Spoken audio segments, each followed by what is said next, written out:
Oke, Assalamualaikum warahmatullahi wabarakatuh. Waalaikumsalam warahmatullahi wabarakatuh. Waalaikumsalam warahmatullahi wabarakatuh. Oke, terima kasih atas waktu dari rekan-rekan sekalian. Sehingga kita bisa berjumpa di waktu kali ini, di yang mana diskusi kali ini mengenai pelecehan seksual di Indonesia.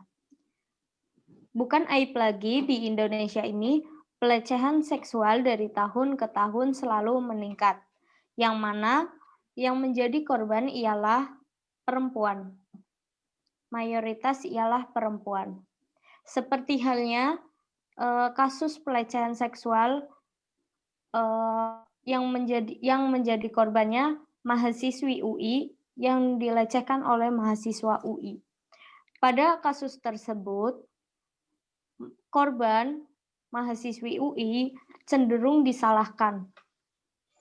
Mengapa demikian? Mungkin pada kasus-kasus yang lain juga korban yang cenderung disalahkan. Mengapa demikian?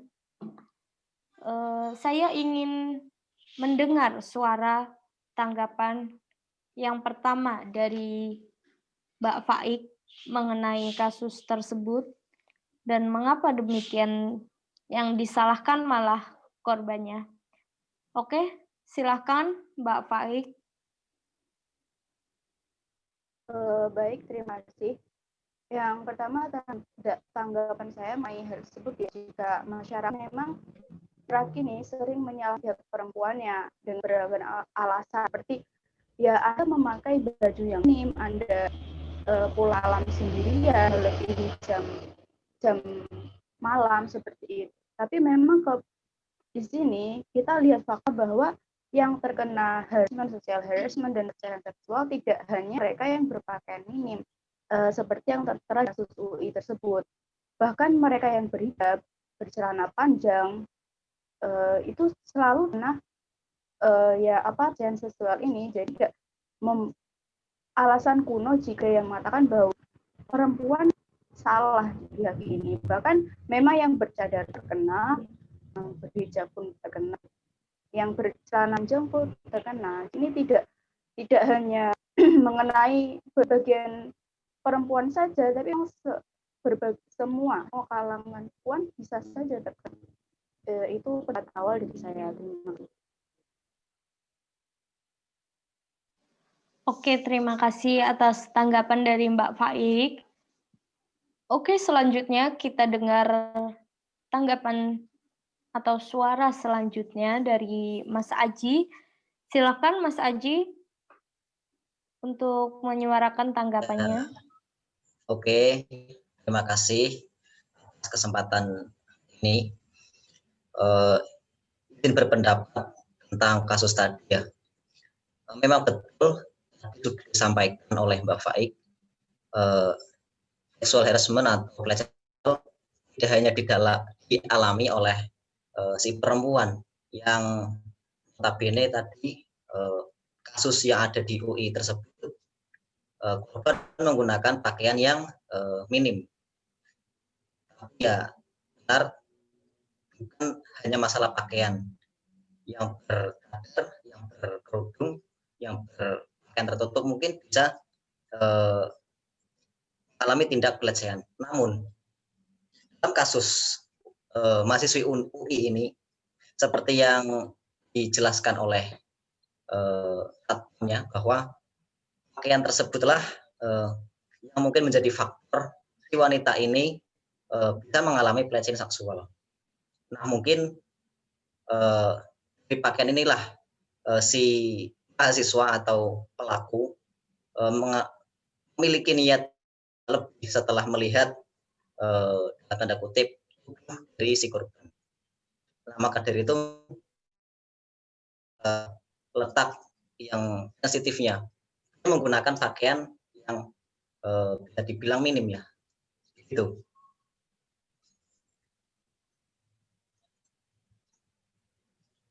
Oke, Mas Aji, terima kasih atas tanggapannya.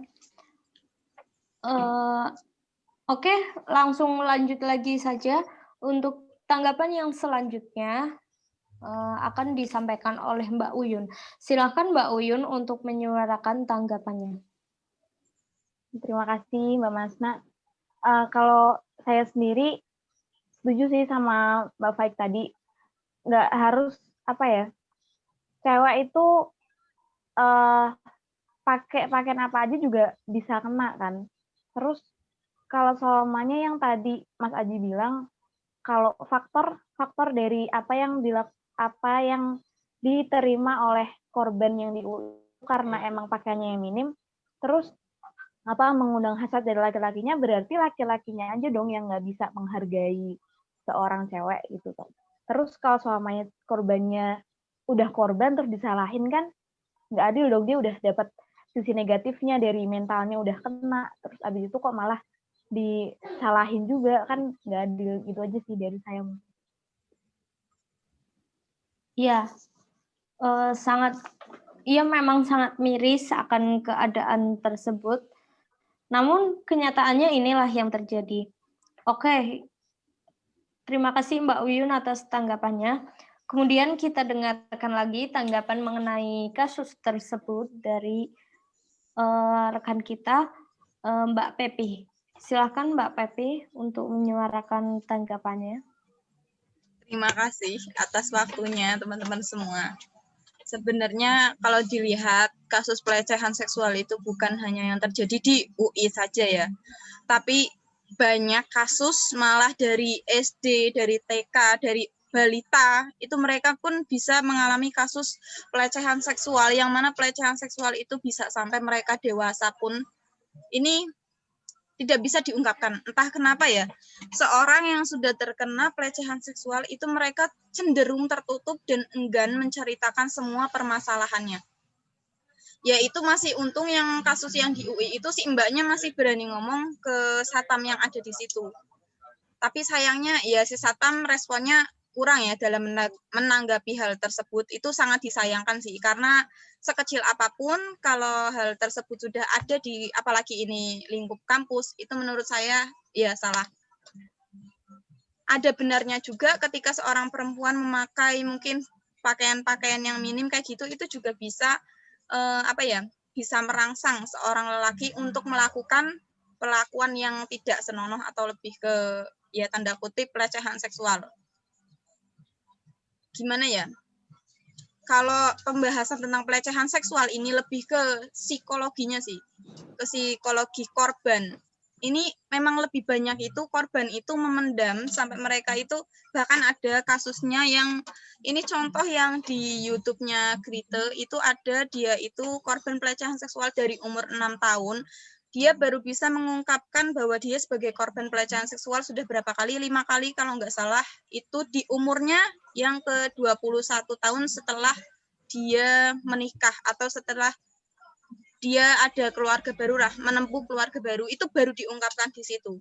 Nah, itu bagaimana sih kita itu menanggapi hal tersebut, bagaimana seorang korban itu bisa juga terbuka, itu gimana? Bahkan kita sendiri pun mungkin ya semoga saja kita nggak pernah, tapi ya paling enggak kita mengantisipasi jika memang kejadian itu sekecil apapun terjadi pada kita, itu gimana nantinya, apakah kita akan terbuka juga atau tertutup atau bagaimana, aku nggak tahu. Cuma ya emang sangat sakral kalau pelecehan seksual, lebih ke psikologis kalau menurutku. Jadi bukan hanya yang di UI saja.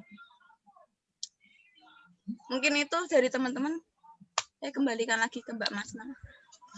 Oke, terima kasih Mbak Pepi atas tanggapannya. Oke, pada intinya kita harus selalu berhati-hati dalam setiap waktu ya. Selanjutnya kita dengar tanggapan dari Mas Safri mengenai kasus ini. Untuk Mas Safri, silahkan menyuarakan tanggapannya.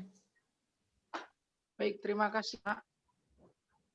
Ya, memang benar terjadi kasus pelecehan seksual tidak hanya di UI saja. Ini saya bacakan penelitian tentang kasus pelecehan yang ada, bahkan ada di tempat kerja. Jadi pada tahun 2011 itu Komnas Perempuan mencatat ada 119.107 kasus. Itu tahun 2011.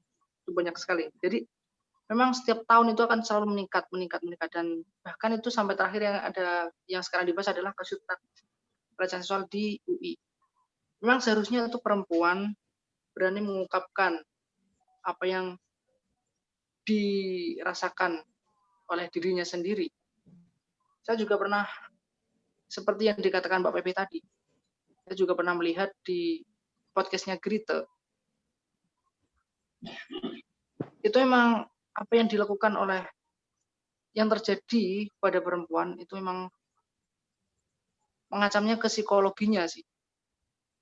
Kenapa demikian ya? Untuk berani berbicara itu memang sangat membutuhkan mental yang sangat kuat.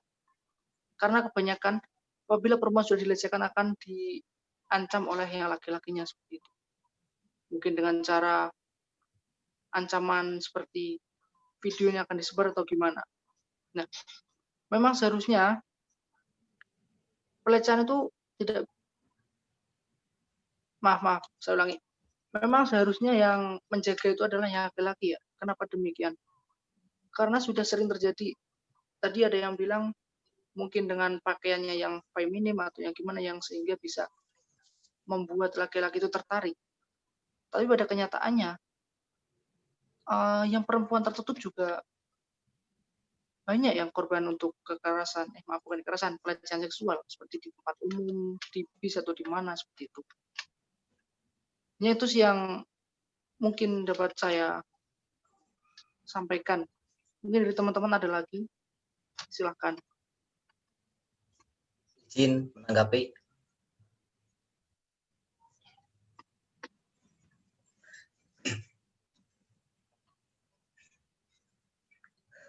Mbak Masna, mute-nya tolong Jangan di-mute ya Mbak Masna, jangan di-mute. Jangan di-mute. Oke, terima kasih atas waktunya Mas Safri tadi. Kali ini tanggapan dari rekan-rekan sekalian sangat menarik. Ada yang pro dan ada yang kontra. Oke, tadi Mas Aji silakan mau memberi tanggapan. Silakan. Ya, terima kasih. Meninjau dari pendapat di teman-teman banyak sekali ya. Mbak Delia dengan si perempuannya yang ya memang tidak semua perempuan kan bahkan seperti itu. Lalu ada Mas Abdi tadi yang pro tidak secara pakaiannya. Nah, untuk meninjau dari sisi pelecehan seksual bahwa di dunia kan bukan hanya pelecehan kepada si perempuan. Kita juga melihat pelecehan dari laki-laki juga ada. Kita kan memang mayoritas di Indonesia pelecehan sering terjadi kepada perempuan. Namun kita sedikit mengetahui tentang pelecehan dari yang dialami oleh laki-laki. Untuk salah satu kasus saya bisa menyebutkan ada seorang pria berumur sekitar 30-an dilecehkan oleh dua wanita di tempat kerja atau lebih tepatnya di lift. Karena kan dia memiliki tubuh yang kekar karena sering nge-gym, maka mengundang hawa dari dua perempuan tersebut.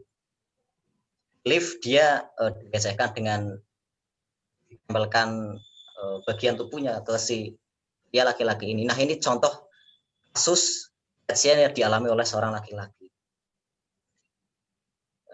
Yang tersebut kita tidak bisa tiba-tiba menyalahkan bahwa laki-lakinya yang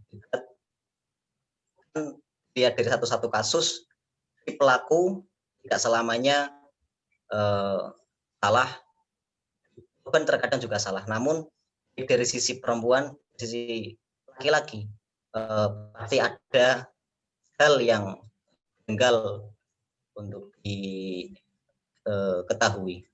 Seperti itu. Oke, baik Mas Aji. Terima kasih. Ada benarnya juga mengenai tanggapan Mas Aji.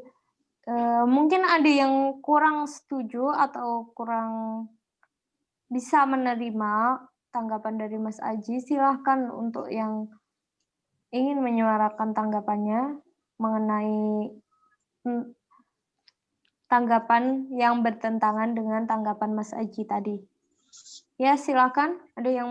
Ada yang mau menyuarakan? Ya, Mbak Masna. Oh, ya Mas Kalau saya Safri.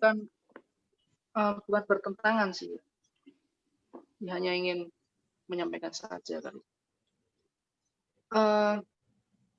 Memang ada ya pelecehan juga ke laki-laki. Tapi kan lebih banyak pelecehan itu terhadap perempuan. Justru yang lebih banyak korbannya itu perempuan. Kalau laki-laki kan hanya sedikit. Itu kan paling hanya tidak banyak lah. Mungkin 1/10 atau berapa seperti itu. Lebih banyak ke perempuannya. Nah, misal kalau kita berbicara pelecehan di tempat kerja, justru malah yang sering terjadi kepada perempuannya. Seperti itu. Dikarenakan misal seperti apabila jabatan ya, yang sering terjadi pelecehan itu dalam penelitian yang saya baca itu adalah faktor terjadinya pelecehan adalah faktor jabatan yang pertama. Nah, kalau misal perempuan jabatannya lebih tinggi tidak akan mungkin dia melecehkan laki-laki. Tetapi kalau laki-laki jabatannya lebih tinggi itu pasti sering melecehkan perempuan. Misal dia direktur atau manajer. Sering yang kita lihat dia lebih melecehkan ke bawahannya seperti OB atau mungkin sekretarisnya. Seperti itu. Jadi memang kalau memang ada yang terjadi pada pelecehan terhadap laki-laki, ya memang ada. Tapi kan lebih sedikit daripada pelecehan yang perempuan. Dan apabila yang terjadi laki-laki mungkin fine-fine aja laki-lakinya ya. Tapi kalau yang perempuan itu kan lebih ke psikologinya. Bisa seperti itu. Silakan mungkin. Oke Mas Safri. Saya menangkap tanggapan dari Mas Safri. Menurut saya masuk akal juga tanggapan dari Mas Safri ini. Namun belum tentu dari rekan yang lain ini setuju mengenai tanggapan Mas Safri ini. Ya, silahkan yang ingin menyanggah tanggapan dari Mas Safri ini.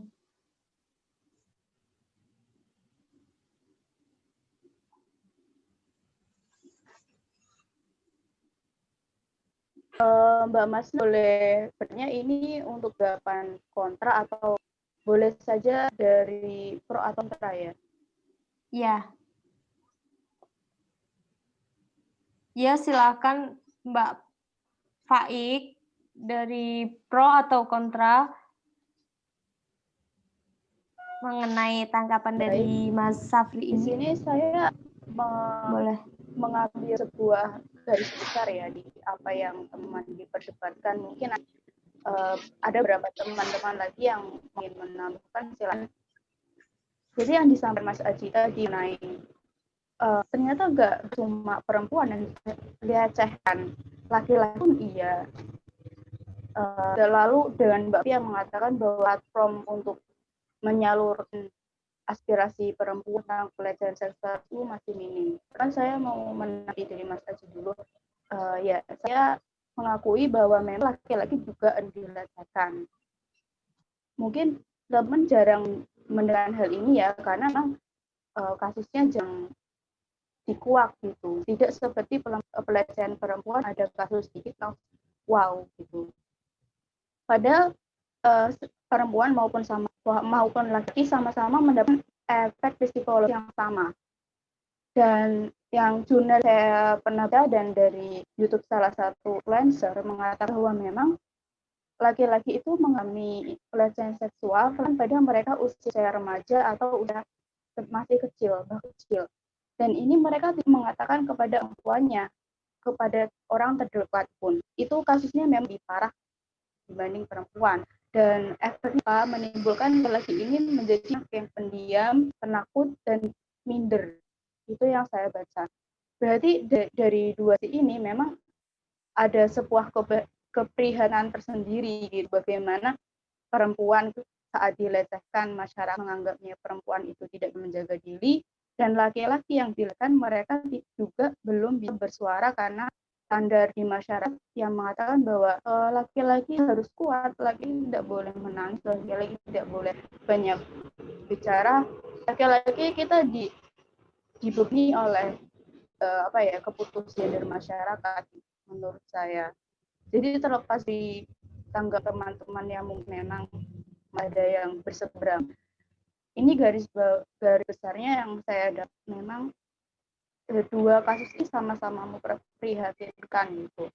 Dan kita sebagai laki-laki dan perempuan harus menjembatani bagaimana saling menjaga diri dan saling menghargai untuk tidak menghakimi lagi. Dan ini masih kesadarannya masih sedikit di masyarakat. Mungkin teman-teman ada yang ingin menambah. Baik, terima kasih Mbak Faik atas tanggapannya. Bagaimana dari Mbak Pepi dan Mbak Uyun ingin menambahkan atau tidak? Oh, saya sih udah setuju sama Mbak Faik tadi, karena baik cewek maupun cowok itu dapat dampak mental juga fisiknya bakal sama sih. Karena kan cewek sama cowok kan sama-sama manusia ya. Terus untuk perasaan cowok pasti juga punya perasaan gitu sih. Dari saya. Setuju. Oke, baik. Mungkin dari Mbak Pepi Nurralis ingin menambahkan atau tidak? Kalau saya sendiri sih, ya semua itu memang lebih ke mental, entah itu cewek atau cowok. Dan yang harus diperbaiki yaitu bagaimana caranya agar kejadian itu dan agar mental si korban itu bisa diperbaiki. Itu bagaimana? Tanda kutipnya di situ sih. Udah kalau saya sih kayak gitu. Oke, baik. Terima kasih atas tanggapan dari rekan-rekan sekalian. Pada intinya, pelecehan seksual ini bisa terjadi pada laki-laki dan perempuan. Waktu dan tempat bisa terjadi kapan dan di mana saja. Oleh sebab itu perlu dari kita untuk menjaga diri sebaik mungkin. Menjaga diri dari mulai hal penampilan sih lain. Itu yang bisa saya simpulkan dari diskusi kali ini. Oke, berhubung waktu kali ini sudah menunjukkan pukul 9, maka saya putuskan untuk mengakhiri diskusi kali ini. Saya banyak terima kasih dari rekan-rekan sekalian, Mbak Faik, Mbak Yun, Mbak Pepi, Mas Aji, dan Mas Safri sudah meluangkan waktunya untuk berdiskusi mengenai topik kali ini. Semoga di lain hari kita bisa berjumpa lagi dan berdiskusi lagi dalam forum yang lebih lama, lebih mendalam lagi. Oke, saya cukupkan. Mari kita akhiri pertemuan atau diskusi kali ini dengan ucapan alhamdulillah. Alhamdulillah. Oke, saya Mas Nahasbia sebagai moderator undur diri. Wassalamualaikum warahmatullahi wabarakatuh. Waalaikumsalam warahmatullahi wabarakatuh.